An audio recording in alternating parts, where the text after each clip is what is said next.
What's up YouTube, Bro here, and in this video we are going to be doing a first impressions. This time we are doing a first impressions on the new Black Butler season, Book of Circus. And yes, I call it Black Butler. I know it had another name, but I can't pronounce that one, which is why I always call it Black Butler. So, to the fandom. Anyway,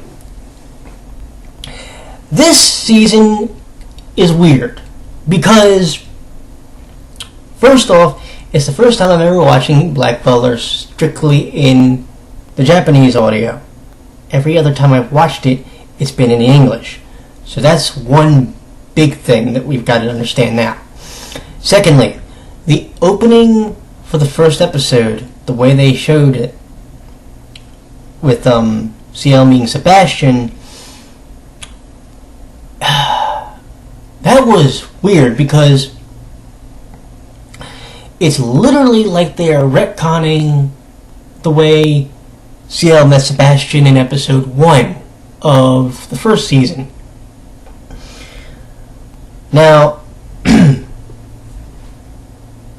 I'm okay with this in a weird way because if this is how the book went, then fine.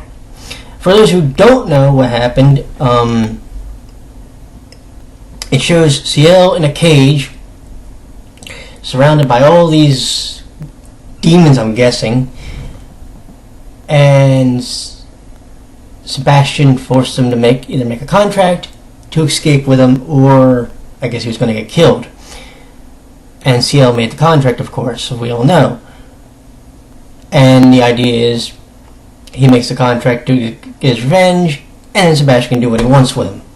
What's weird is, when they actually show him getting the contract put on his eye, you see him close his one eye, and it's this one. When he closes it, because I can't do it, when he closes it, you see like blood coming out of it, which was kind of graphic for the first time ever. Like, because if anybody remembers the first episode of season 1, you remember that he's kind of floating in this void with a red cloth over him, and you hear Sebastian give him the same offer to make the contract with them, and in exchange he gets his soul afterwards. Of which, of course, we all know that he does. So it was weird to see, like, essentially the same goddamn scene done differently in 2 different seasons. So there was that, which threw me off completely. The other thing that threw me off was, because this is the Japanese audio, hearing Daisuke Ono. Now, if you don't know who he is, he is the man who is responsible for playing Midoriyama Shintaro in the anime Kuroko no Basket, or Kuroko's Basketball. He also played Kira, a member of Heavens, in Yuta no Prince-sama 2000%. And judging by the way season 2 ended of that show, that we're gonna be seeing Daisuke in that season, in that show's 3rd season probably. So that should be interesting. And speaking of Yutapri, we're gonna be having a reunion beginning in the next episode, because we're officially going to be seeing the circus in town, and Joker, Mamoru Miyano, is going to be seen for the first time, or heard from for the first time in the show. I'm actually excited about that, because for those who don't know, Miyano's become like one of my favorite Japanese voice actors. I'm serious. He's officially become one of my favorites. I heard him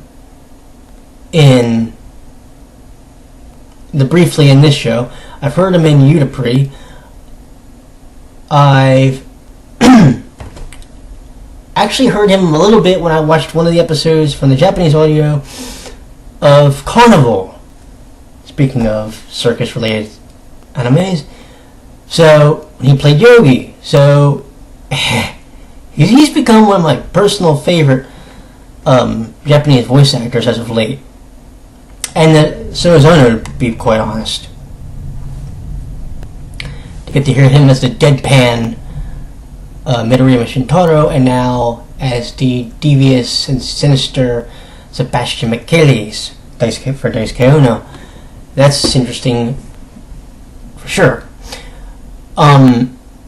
Let's talk about the episode and the way it was paced now.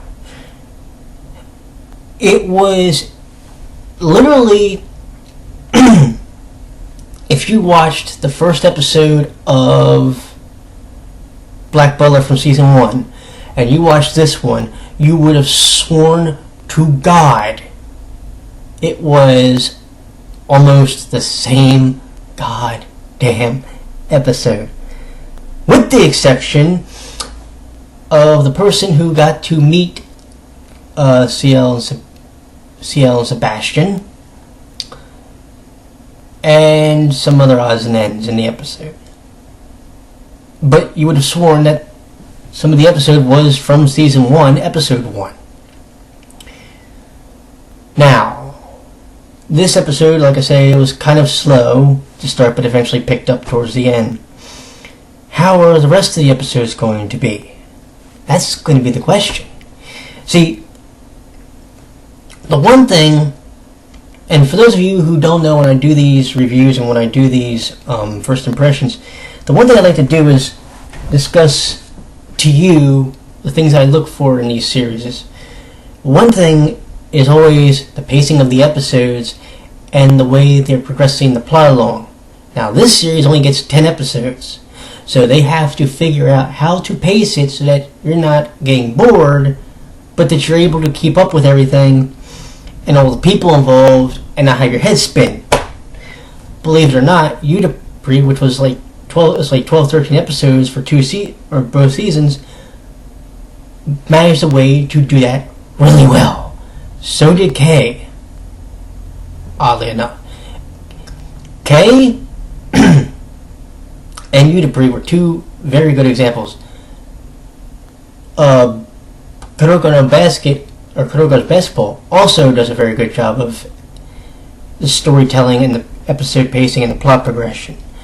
That's going to be the key for this series, because it is only 10 episodes long. And that's going to be the tricky part. Can it tell you the story that it needs to tell you in 10 episodes? Can they cover, because I know there's members of the fandom that have read the mangas. I haven't. But can this tell you enough of a story that you're going to be able to understand everything and be able to get into all the characters in time? That's what we're going to be having to watch as we watch the remaining 9 episodes beginning next Thursday. So those are some of the main things. The animation, A1 Pictures stepped up their game. I'm telling you that right now. Now, if they can carry this over when we get to Udapri Season 3 or Udapri 3000%, that's going to be key and critical. Because I would love to see the animation style, because the way they animated Ciel when the room went pitch black and you could literally see the way his hair was. My God, I looked at that. I nearly shit myself, because I said they stepped their game up. Now we get to see now we get to see, Doll. Now we get to see Snake. Now we get to see Joker. Let's see if they've really upped their ante and upped their game beginning next week. Because I am actually looking forward to this season. Do not disappoint me. You kind of did the first 2 seasons, because the second season, I don't know, kind of disappointed me with the first season. Second season was a stronger one. Can you capitalize on that? That is going to be the tricky part. Again, considering how few episodes you have now to tell the story.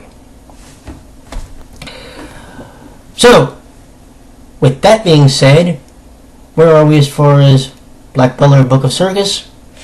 I'm going to recommend that you check it out. Because if you're a Black Butler fan, great.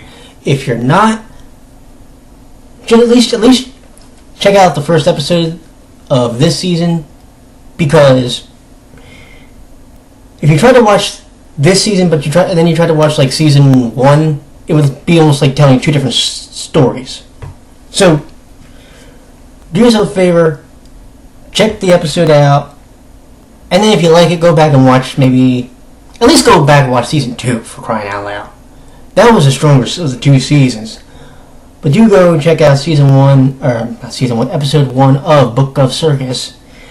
And when I see you tomorrow night, it'll be after doing 2 episodes as we play catch-up on Bakumatsu Rock, which will be the final first impressions that we do for the week.